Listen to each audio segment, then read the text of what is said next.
It's one of the most important conversations of our time, how to help kids navigate through social media and electronics, and also how to have those conversations, how to protect them, and also most importantly, how their mental health plays into all of this. And to have this conversation, we're going to be talking to our friends from Psych Associates, and we're here with Dr. Klein. Dr. Klein, thanks for being here today. Thanks for having me, Michael. So this is something that a lot of parents sometimes will even lay awake at night worrying about is how is social media, how is technology impacting my child's mental health? What have you seen in your practice and how kids are behaving with this technology? It's huge. What we're seeing is that when kids are exposed to technology, when they're exposed to social media, that their mental health is really deteriorating. The earlier it's introduced and the more it's introduced, the more effect it has. There's a buzzword that talk about, which is bullying when it comes to specifically with social media online. What have we seen with bullying? How is that looking like today? And also, how do we help our kids move through that?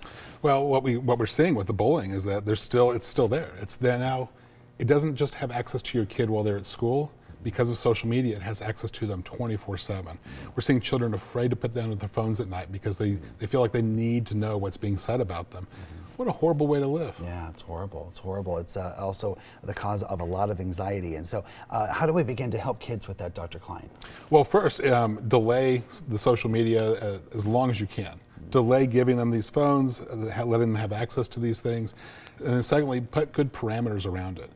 You need to model it for them as well. So if we're saying, hey, no phones at the dinner table, don't have your phone at the dinner table. Make phone-free zones and phone-free times in your house and in your family.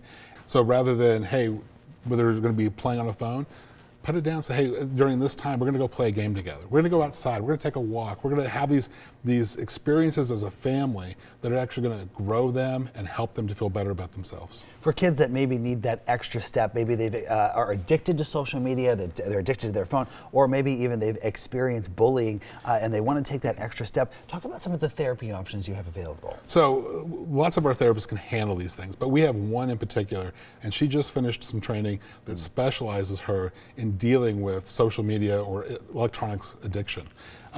It's such a need in our community, and she saw the need in this, and she went out and she got this extra training, this extra certification that shows that she really knows what she's doing when it comes to helping kids break that addiction to electronics. And folks, if you're resonating with what we're talking about and you would like your child to be able to maybe take some extra steps in getting some help, we're going to put some contact information on your screen so that you can get in touch with the fine folks at Psych Associates to be able to ask the questions that you need to ask. Dr. Klein, thank you so much for being here Thank you today. so much. Appreciate you.